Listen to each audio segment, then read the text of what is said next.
Hi friends, ఈరోజు అయితే మా ఇంట్లో చేపల పులుసు తయారు చేసాం.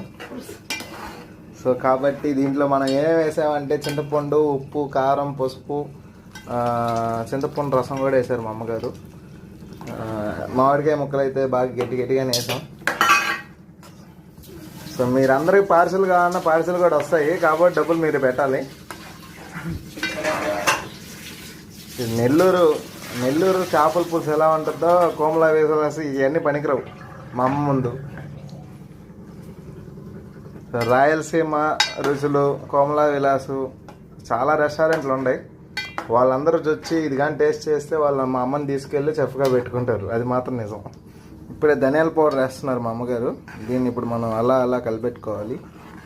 సో మొత్తం మిశ్రమం అంతా దానికి సరిపోవాలి. ఇలా మనం మిక్స్ చేసుకుంది తర్వాత చేప ముక్కలు వేసిన తర్వాత ఇంకా మనం గెంట అనేది యూజ్ చేయకూడదు. సో గెంట యూజ్ చేయకుండా మనం జస్ట్ దాన్ని అలా తిప్పుకుంటూ ఉంటే ఆ ముక్క అనేది దానికి కారం, పసుపు అన్నీ బాగా గట్టిగా పడుతుంది. సో ఈ మసాలా ఏదైతే చూడండి, ఇది ఎంత తిక్కుగా ఉందో. బయట హోటల్స్లో కూడా ఇలాంటి మసాలా దొరకదు. సో ఫ్లేవర్ అయితే నాకైతే ఇప్పుడే 2 వాయాలు వేయాలనిపిస్తుంది. సో చూడండి మీరు. చేపలు అయితే వేస్తున్నాం ఫ్రెండ్స్, ఒక్కొక్కటి చూడండి. ఇవన్నీ మునగాలి ఒక్కొక్కటి. చేపలు అనేది ఇరగకుండా ఉండాలంటే పెద్ద దబర పెట్టుకుంటే మాత్రం చాలా అంటే చాలా యూస్ఫుల్ అవుతుంది మనకి.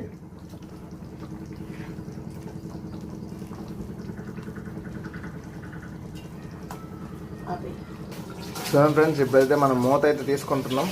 సో అయితే ఆల్మోస్ట్ రెడీ అయిపోవచ్చింది. ఇంకొంచెం ఒక 2-3 మినిట్స్లో అయిపోతుంది. సో నెల్లూరు చేపల పులుసు అయితే ఇది ఫ్రెండ్స్. సో మీకు ఎవరికన్నా కావాలంటే డిఎం చేయండి.